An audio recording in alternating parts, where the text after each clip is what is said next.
अस्सलाम वालेकुम स्टूडेंट्स, मैं उम्मीद करता हूँ आप लोग खैरियत से होंगे। आज का हमारा लेक्चर बहुत ही ज़्यादा इंटरेस्टिंग होने वाला है। उसकी रीज़न ये है कि आज हम सिंपल हार्मोनिक मोशन की थर्ड एग्जाम्पल को डिस्कस करने वाले हैं, जिसका नाम है motion of a simple pendulum. तो स्टूडेंट्स, सबसे पहले हम देखते हैं कि सिंपल पेंडुलम क्या होता है। तो जैसा कि आप यहाँ पर देख सकते हैं डायग्राम में कि मैंने एक स्ट्रिंग ली है और इस स्ट्रिंग का एक एंड मैंने एक बॉब के साथ अटैच कर दिया है। ये बॉब रियल लाइफ में किस तरह का नजर आता है आप साइड पर पिक्चर में देख सकते हैं। तो ये डिफरेंट साइजेस में आते हैं। और दूसरा एंड जो स्ट्रिंग का है वो मैंने एक जगह किसी चीज के साथ मैंने उसको फिक्स कर दिया है। तो ये एक हमारा सिंपल पेंडुलम बन गया। ठीक है, जो बॉब है उसका मैस हम स्मॉल एम से रिप्रेजेंट कर रहे हैं और जो स्ट्रिंग की लेंथ है उसको हमने स्मॉल एल से रिप्रेजेंट करना है। तो स्टूडेंट्स, अब आप देख सकते हैं कि ये पेंडुलम इस टाइम रेस्ट में है। तो जब ये रेस्ट में है तो इसका वेट वर्टिकली डाउनवर्ड एक्ट कर रहा है और इसके वेट की वजह से इस स्ट्रिंग में पैदा हो रही है एक टेंशन, जिसे हम तनाव कहते हैं, खिंचाव भी कहते हैं। तो टेंशन और वेट दोनों इक्वल हैं लेकिन डायरेक्शन दोनों की ऑपोजिट है। तो लिहाजा ये दोनों एक दूसरे का इफेक्ट कैंसिल आउट करते हैं और हम कहते हैं कि इस पेंडुलम के ऊपर लगने वाली फोर्स जीरो है, यानी कि नेट फोर्स जीरो है। तो इस पोजीशन को जिस पर नेट फोर्स जीरो होगी इसे हम कहेंगे मीन पोजीशन। तो स्टूडेंट्स, अब हम क्या करते हैं कि हम अपने बॉब को या अपने मैस को मीन पोजीशन से डिस्प्लेस करवा कर ले आते हैं एक्सट्रीम पोजीशन ए पर। तो याद रखें कि एक्सट्रीम पोजीशन ए पर इसके ऊपर कुछ ना कुछ अब रीस्टोरिंग फोर्स लगना स्टार्ट हो चुकी है, जो कि इसको अपनी मीन पोजीशन की तरफ लेके जाना चाहती है। और वो रीस्टोरिंग फोर्स बेसिकली कहाँ से आती है, आइए सबसे पहले हम ये देख लेते हैं। तो स्टूडेंट्स, जैसा कि आप जानते हैं कि मैस का वेट हमेशा वर्टिकली डाउनवर्ड एक्ट करता है। तो हम क्या करते हैं कि इसके वेट को कंपोनेंट्स में रिजॉल्व कर लेते हैं। 9th क्लास में आप लोगों ने कंपोनेंट्स ऑफ वेक्टर को डिस्कस किया होगा, स्टडी किया होगा कि फोर्स को किस तरह से आप उसके कंपोनेंट्स में रिजॉल्व करते थे। तो सेम वही चीज हम यहाँ पर अप्लाई करेंगे, क्योंकि वेट भी एक फोर्स है तो इसको हम इसके कंपोनेंट्स में रिजॉल्व कर सकते हैं। तो आप इस डायग्राम को जरा यूं कंसीडर कीजिए, इसको इस तरह से कंसीडर करें। तो ये आपका वेट आ गया, इसको आपने दो कंपोनेंट्स में रिजॉल्व कर लिया, एक w cos थीटा बना और एक w sin थीटा बना। तो इसको वापस इसकी जगह पर अगर आप लगाएं तो आप देखेंगे कि जो आपका w sin थीटा वाला कंपोनेंट है, यानी mg sin थीटा वाला कंपोनेंट है, उसकी डायरेक्शन मीन पोजीशन की तरफ बनती है। ठीक है, तो इस केस में जो रीस्टोरिंग फोर्स लग रही है सिंपल पेंडुलम पर वो बेसिकली mg sin थीटा वाला कंपोनेंट प्रोवाइड कर रहा है और जो mg cos थीटा वाला कंपोनेंट है वो कैंसिल आउट हो रहा है, क्योंकि आप देख सकते हैं कि टेंशन और mg cos थीटा ये दोनों की डायरेक्शन ऑपोजिट है लेकिन इनकी मैग्नीट्यूड इक्वल होगी। तो ये दोनों एक दूसरे का इफेक्ट कैंसिल आउट कर देते हैं और हमारे पास बचता है mg sin थीटा, जिसकी डायरेक्शन मीन पोजीशन की तरफ है। तो स्टूडेंट्स, जब हम इस बॉब को यहाँ से रिलीज करेंगे, एक्सट्रीम पोजीशन ए से रिलीज करेंगे, ये रीस्टोरिंग फोर्स की वजह से अपनी मीन पोजीशन की तरफ चलना शुरू कर देगा। ठीक है, तो मैंने आपको पिछले दो लेक्चर्स में कुछ कॉमन बातें बताई थी।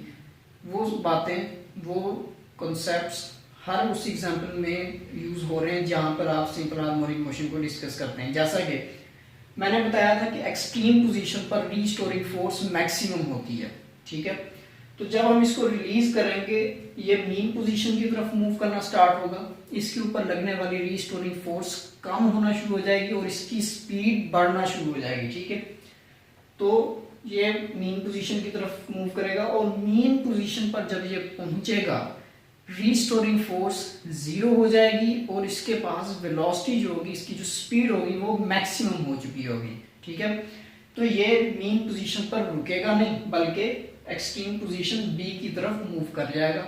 इसको हम कहते हैं कि ये अपने इनर्शिया की वजह से एक्सट्रीम पोजीशन बी की तरफ मूव कर गया। इनर्शिया का मतलब होता है कि अपनी स्टेट ऑफ रेस्ट या अपने स्टेट ऑफ मोशन को कंटिन्यू रखना। ठीक है, तो जैसे ही ये मीन पोजीशन को क्रॉस करेगा इसकी स्पीड कम होना स्टार्ट हो जाएगी और इसके ऊपर लगने वाली रीस्टोरिंग फोर्स बढ़ना शुरू कर देगी। ठीक है स्टूडेंट्स, तो जब ये एक्सट्रीम पोजीशन बी तक पहुंच जाएगा इसके ऊपर लगने वाली रीस्टोरिंग फोर्स मैक्सिमम हो चुकी होगी, लेकिन यहाँ पर इसकी वेलोसिटी क्या हो जाएगी, जीरो हो जाएगी। ठीक है, और इसकी वेलोसिटी जीरो क्यों होगी ये भी मैंने आपको पहले लेक्चर में बताया था कि जब एक ऑब्जेक्ट अपनी डायरेक्शन ऑफ मोशन को रिवर्स करता है तो उसको रेस्ट में आना पड़ता है, ठीक है। तो यहाँ पर जब ये पहुंचेगा तो ये पहले रेस्ट में आएगा एक लम्हे के लिए, फिर अपनी डायरेक्शन ऑफ मोशन को रिवर्स कर लेगा, ठीक है। तो फिर वही बात दोबारा से कि जब ये वापस मुड़ना शुरू करेगा, अपनी मीन पोजीशन की तरफ जाना शुरू करेगा, तो इसके ऊपर लगने वाली रीस्टोरिंग फोर्स कम होना शुरू हो जाएगी और इसकी वेलोसिटी बढ़ती चली जाएगी, ठीक है। अगेन ये अपने मीन पोजीशन पर पहुंचेगा, इसके पास इनर्शिया होगा, इसके पास वेलोसिटी मैक्सिमम होगी और ये अगेन अपनी एक्सट्रीम पोजीशन ए की तरफ मूव कर जाएगा, ठीक है स्टूडेंट्स। तो इस तरह से ये सिंपल पेंडुलम अपनी सिंपल हार्मोनिक मोशन को कंटिन्यू करेगा, ठीक है। तो आप यहाँ पर देख सकते हैं कि ये सिंपल पेंडुलम यानी कि हमारा जो बॉब है मैथ का, ये अपनी मेन पोजीशन के करीब टू एंड फ्रो मूव कर रहा है, ठीक है। तो इसे हम कहेंगे कि ये सिंपल हार्मोनिक मोशन परफॉर्म कर रहा है। तो स्टूडेंट्स इस लेक्चर के इस टॉपिक के कुछ जो की पॉइंट्स हैं, 2 से 3 की पॉइंट्स हैं, वो मैंने यहाँ पर लिख दी, आप चाहें तो इन्हें नोट भी कर लें।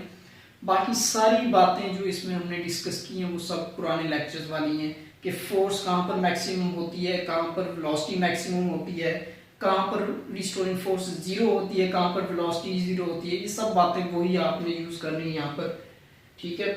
लेकिन इसमें इन तीनों एग्जांपल्स में एक चीज जो डिफरेंट है वो रिस्टोरिंग फोर्स कि कौन सी चीज रिस्टोरिंग फोर्स प्रोवाइड कर रही है। अगर आपने पहला लेक्चर नहीं देखा तो आप उसको जाकर देख लीजिएगा, लिंक मैं डिस्क्रिप्शन में दे दूंगा।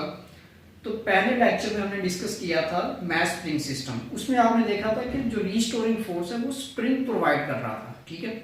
फिर हमने सेकंड लेक्चर देखा, उसमें हमने बॉल एंड बाउल सिस्टम को स्टडी किया था, उसमें वेट की वजह से रिस्टोरिंग फोर्स लग रही थी बॉल के ऊपर जो उसको मेन पोजीशन की तरफ लेके जा रही थी। और आज हम पढ़ रहे हैं सिंपल पेंडुलम, इसके अंदर जो रिस्टोरिंग फोर्स पैदा हो रही है वो वेट के वर्टिकल कंपोनेंट की वजह से हो रही है, जिसे हम कहेंगे mg sin थीटा, क्योंकि इसकी डायरेक्शन मेन पोजीशन की तरफ है। तो कंपोनेंट ऑफ वेट जिसका नाम mg sin थीटा है, ये हमें प्रोवाइड कर रहा है रिस्टोरिंग फोर्स इस केस में। और mg sin थीटा जो है वो एक्सट्रीम पोजीशंस पर क्या होता है, मैक्सिमम होता है, और मेन पोजीशन पर जीरो होता है, क्योंकि मैंने आपको ऑलरेडी बताया कि एक्सट्रीम पोजीशंस पर रिस्टोरिंग फोर्स मैक्सिमम होती है, जबकि वेलोसिटी क्या हो जाती है, जीरो हो जाती है, ठीक है स्टूडेंट्स। और जो इसका टाइम पीरियड है, टाइम पीरियड का मतलब ये होता है कि अगर हम इस सिंपल पेंडुलम को एक्सट्रीम पोजीशन से रिलीज करते हैं तो ये एक कंप्लीट राउंड ट्रिप लगाकर जब वापस आता है तो इस पूरे एक ट्रिप को कंप्लीट करने में जो इसको टाइम लगता है उसे बोलते हैं टाइम पीरियड, ठीक है। तो इसका टाइम पीरियड अगर आपने फाइंड करना है तो वो इस फार्मूले से आप फाइंड कर सकते हैं। तो इसमें आप देख सकते हैं कि इसका टाइम पीरियड 2 चीजों पे डिपेंड कर रहा है, एक लेंथ ऑफ स्ट्रिंग के ऊपर और दूसरा ग्रेविटेशनल एक्सेलरेशन पर, ग्रेविटेशनल एक्सेलरेशन पर। तो स्टूडेंट्स अगर हम इसकी लेंथ को बढ़ा देंगे तो इसका टाइम पीरियड जो है वो इंक्रीज कर जाएगा, ठीक है। तो बेसिकली जो time period of simple pendulum है वो डिपेंड करता है अंडर रूट ऑफ लेंथ पर। तो स्टूडेंट्स ये था हमारा आज का लेक्चर। इंशाल्लाह नेक्स्ट लेक्चर में हम इसके फीचर्स को यानी कि सिंपल हार्मोनिक मोशन के इंपॉर्टेंट फीचर्स को हम डिस्कस करेंगे। तो इंशाल्लाह मुलाकात होगी नेक्स्ट लेक्चर में, तब तक के लिए अल्लाह हाफिज़।